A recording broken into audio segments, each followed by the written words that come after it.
realmente analizando las falencias que esgrime la defensa respecto de el fallo del Tribunal de Dolores y nuestra postura, creo que puede agravarse la situación de los acusados. Un recurso de casación contra la sentencia de condena. Y que sea perpetua para todos.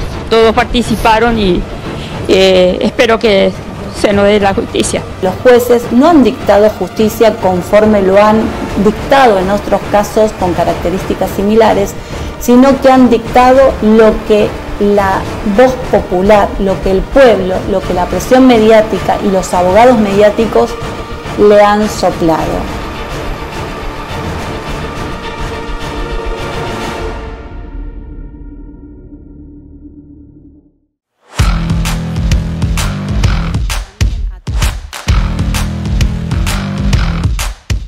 Caso Rugbyers. Hoy te voy a contar acerca de la actualidad procesal de los condenados por el homicidio de Fernando Báez Sosa y voy a responder a muchas de las preguntas que ustedes me han realizado. Por ejemplo, ¿qué significa que fueron condenados a la pena de prisión perpetua? ¿Pueden salir a los 20, a los 35 años o nunca? ¿Qué alcance legal tiene esta pena de prisión perpetua en nuestro ordenamiento jurídico? ¿Cuáles fueron los planteos que realizaron los abogados defensores, los querellantes y la fiscalía? Y además voy a responder a muchos de los ataques personales que ustedes me han realizado a través de este canal. El caso. Recordemos que a fin de enero del año 2023, 5 de los 8 acusados recibieron la pena máxima que establece nuestro Código Penal. Es decir, el Tribunal Oral número 1 de Dolores les impuso la pena de prisión perpetua, puesto que los consideró autores penalmente responsables del delito de homicidio doblemente agravado cometido con alevosía y con el concurso premeditado de 2 o más personas, y que 3 de estos 8 jóvenes fueron condenados a la pena de 15 años de prisión por haber sido considerados partícipes secundarios de este crimen. Claro está que la decisión del Tribunal Oral número 1 no conformó a las partes, y es así que tanto la acusación pública como privada y también los abogados defensores presentaron sus agravios a través del recurso de casación. Recurso de casación que está siendo revisado, analizado por la Sala número 2 de la Cámara de Casación Penal de la Provincia de Buenos Aires. Es así que hace aproximadamente un mes tuvieron esta audiencia en la cual participaron los abogados querellantes, encabezados este equipo de trabajo por el doctor Fernando Burlando, el doctor Améndola, y también obviamente se contó con la presencia de los padres de Fernando Báez Sosa, por la fiscal que interviene en esta instancia y también por los abogados defensores, el doctor Hugo Tomeil y también por Emilia Pertossi. En esta oportunidad, los jueces del Tribunal de Casación escucharon a las partes ampliar sus fundamentos, esos fundamentos que habían presentado por escrito y que tenían que ver con distintas cuestiones vinculadas a los hechos, a la prueba y también al resultado de este juicio que te voy a contar a continuación. Los planteos de las partes. Tanto la acusación pública como privada se agraviaron de la resolución arribada por el Tribunal número 1 de Dolores en virtud de que consideraron que la pena no era ajustada a derecho y a los hechos probados en este juicio.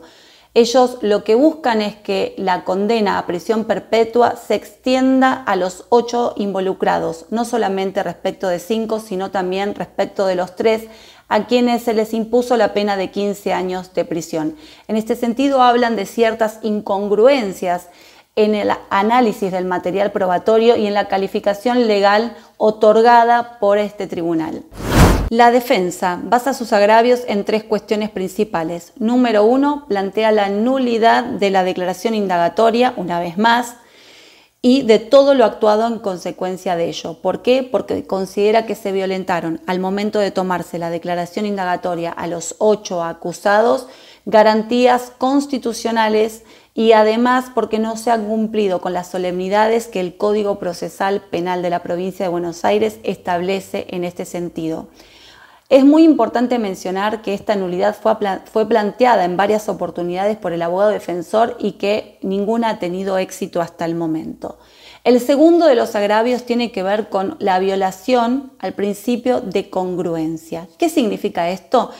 Que el abogado defensor entiende que el tribunal ha condenado a los acusados en virtud de una base fáctica distinta a la propuesta por las acusadoras públicas y privadas. ¿Qué significa esto? Que el fiscal y la querella manifestaron que debía condenarse a los 8 acusados por haber sido autores materiales del homicidio doblemente agravado, por haber sido cometido con alevosía y con el concurso premeditado de 2 o más personas.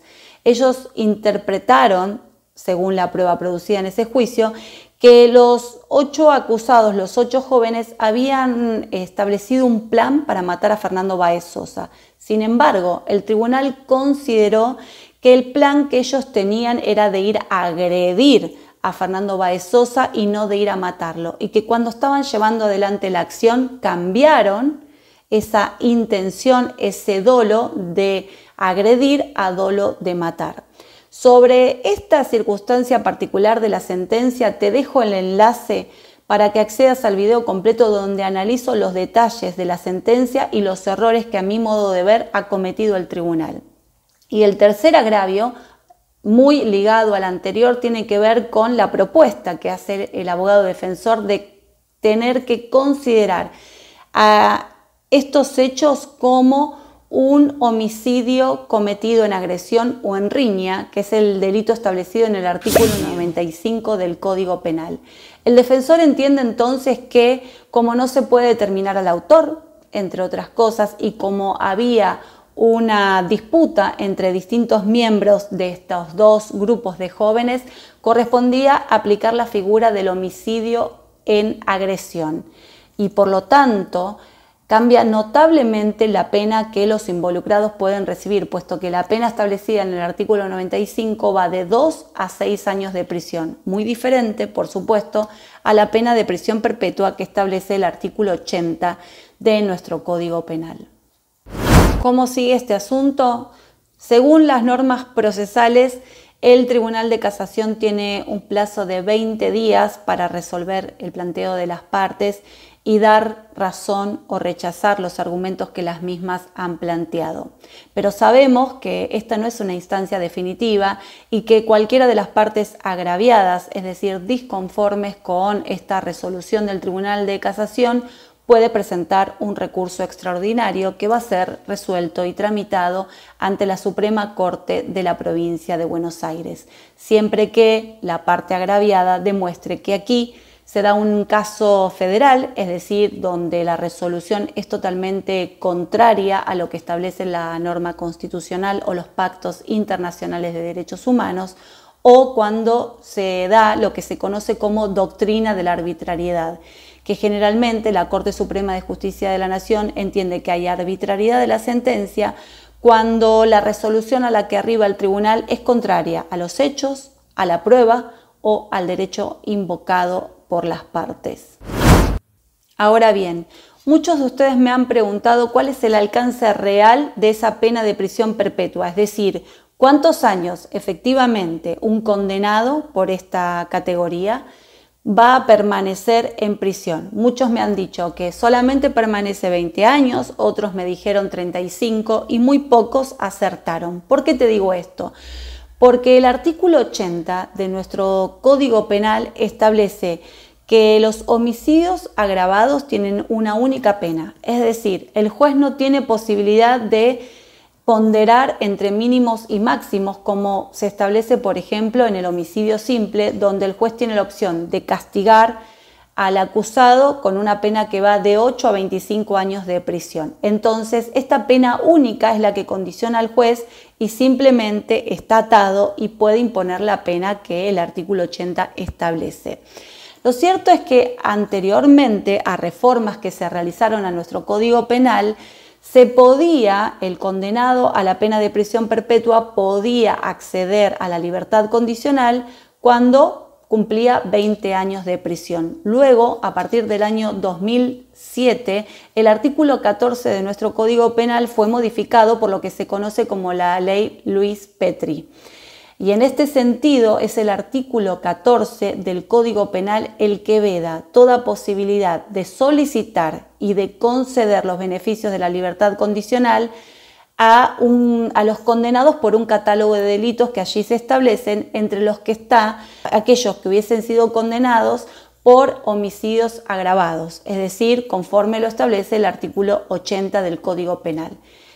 Respondiendo a tu inquietud, entonces, estos jóvenes que actualmente tienen 23 años de edad aproximadamente no pueden acceder a los beneficios de la libertad condicional, puesto que el Código Penal le veda al juez la posibilidad de otorgarle el beneficio, con lo cual perpetua es perpetua. Van a tener que pasar allí en prisión el resto de sus días. Muchos son los que cuestionan la inconstitucionalidad de la pena de prisión perpetua. ¿Por qué? Porque consideran que no cumple los fines para los cuales la pena fue establecida. Por ejemplo, el artículo 18 de la Constitución Nacional establece que las cárceles serán para seguridad y no para castigos de los reos. Lo cierto es que, claro está, que la pena tiene un fin retributivo, que es aplicar un mal por el mal hecho, pero también tiene un fin que es resocializador. ¿Qué significa esto? Que una vez que la persona ha pagado, ha sido castigado y ha cumplido con ese castigo, el Estado tiene que darle la oportunidad y las herramientas adecuadas para que internalice el daño cometido y luego pueda volver a la sociedad siendo un hombre nuevo, un hombre arrepentido, un hombre que está preparado para vivir en sociedad y que obviamente el Estado nos debe asegurar a todos nosotros, los individuos, de que esa persona no es alguien peligroso, de que esa persona no va a cometer nuevamente un delito. Entonces, aquí los cuestionamientos que se hacen es ¿hasta qué punto esta pena de prisión perpetua puede cumplir con el fin resocializador de la pena? Y así como yo escribí en un artículo vinculado a la pena de prisión perpetua establecida a Nair Galarza, lo mismo quiero cuestionarme en este asunto. Entiendo que un joven de 18, 20, 25 años tiene posibilidades mucho más altas de reinsertarse a la sociedad y de comprender el mal hecho que un adulto, que un reincidente. Yo comprendo que la pena de prisión perpetua está correcta, es correcta que se fije para personas que son reincidentes, es decir, aquellas a las cuales el sistema les da 1, 2, 3 oportunidades y sin embargo se burla del sistema porque vuelve a delinquir.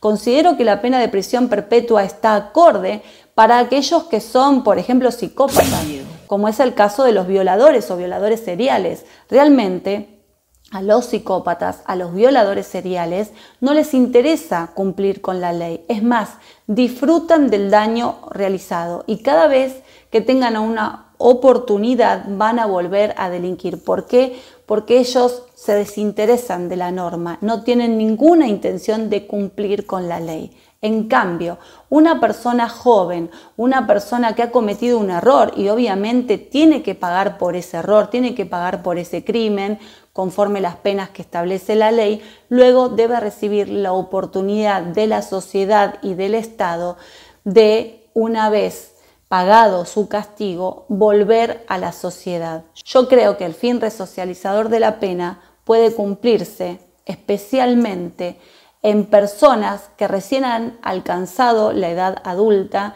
y que pueden comprender el mal hecho, lograr un arrepentimiento genuino y prepararse para volver a la sociedad con educación, con trabajo, con contención, con todas las herramientas que nos da la ley. Es así entonces que soy de la opinión que debe declararse la inconstitucionalidad del artículo 80 de nuestro Código Penal y del artículo 14 de nuestro Código Penal, en virtud de los siguientes argumentos. El artículo 80 establece una pena única para casos donde el autor cometiese lo que se considera un homicidio agravado. En este sentido, veda toda posibilidad al juez de ponderar la pena. ¿Por qué? Porque la única pena que tiene a su disposición es la pena de prisión perpetua. Entonces no puede, según las circunstancias personales del autor, establecer lo que considera una pena justa para el involucrado. Yo siempre digo que la sentencia debe ser como un traje hecho a medida y no puede ser que la única medida que le corresponda a todos los acusados de un homicidio agravado sea la pena de prisión perpetua. En segundo lugar, estoy a favor de la declaración de inconstitucionalidad del artículo 14 del Código Penal. ¿Por qué? Porque veda la posibilidad de obtener la libertad condicional a los acusados, a los condenados por los delitos que allí establece, entre ellos los condenados por el delito de homicidio agravado. Y digo esto porque entonces se veda toda posibilidad de resocialización al involucrado, y esto claramente va en contra de lo que establece nuestro artículo 18 de la Constitución Nacional y los pactos internacionales de derechos humanos. Aquí quiero hacer una salvedad. Por supuesto que hay ciertas personas que pueden acceder a este beneficio y hay ciertas personas que no. Como les decía previamente, considero que los violadores no están en condiciones de acceder a los beneficios. ¿Por qué? Porque son personas peligrosas, que no respetan la ley y que nunca la respetarán. Lo mismo que las personas que son reincidentes. Diferente es la situación de un joven que ha cometido por única vez un crimen y que recibe la misma pena con la misma efectividad que la que recibe un reincidente, un delincuente habitual o un violador serial, como es el ejemplo que les estoy transmitiendo. ¿Qué nos dicen los tribunales internacionales de derechos humanos? Sabemos que la Corte Suprema de Justicia de la Nación muchas veces basa sus decisiones en lo que establece el Tribunal Europeo de Derechos Humanos. Allí, en un fallo emblemático, el Tribunal Europeo de Derechos Humanos, en el año 2013, en el caso Winter and Others versus United Kingdom, ha dicho que es válido mantener a alguien privado de su libertad de por vida, sentence of life, siempre que se acreditara a través de los organismos correspondientes que la persona sigue siendo peligrosa para la sociedad, es decir, tiene altas probabilidades de volver a delinquir, de ser un reincidente. En cambio, si podemos a través de los organismos de control determinar que esa persona está realmente arrepentida y que no es peligrosa para la sociedad, la pena de prisión perpetua no puede mantenerse. Miren qué importante y qué ligado está a lo que vengo exponiendo en este video, ¿no? Y ahora quiero responderles a todos aquellos que se han considerado con derecho a agraviarme. Ustedes saben que realizo videos de análisis de casos que son generalmente conocidos a través de los medios de comunicación y que mi función principal es explicarles lo que dicen las leyes, la Constitución Nacional, el Código Penal Civil, las leyes de la Nación y también la doctrina y la jurisprudencia. Pero también siempre trato de comentarles cómo funcionan los tribunales de justicia, porque entiendo que una sociedad formada en derecho, en la ley, es mucho menos manipulable. Ahora bien, esta información que yo les he brindado ha sido en la gran mayoría de los casos malinterpretada. Me han agraviado de todas las maneras posibles. Hasta me han dicho que yo informo de esta manera, opino de esta manera, porque ninguno de los miembros de mi familia se vio afectado por un delito similar. Y lo cierto es que como abogada, como mujer del derecho que soy, claro está que tengo que separar las pasiones, como lo tienen que hacer los jueces al momento de juzgar. Los jueces tienen que tratar de abstraerse de todo tipo de influencias, mediática, política, social.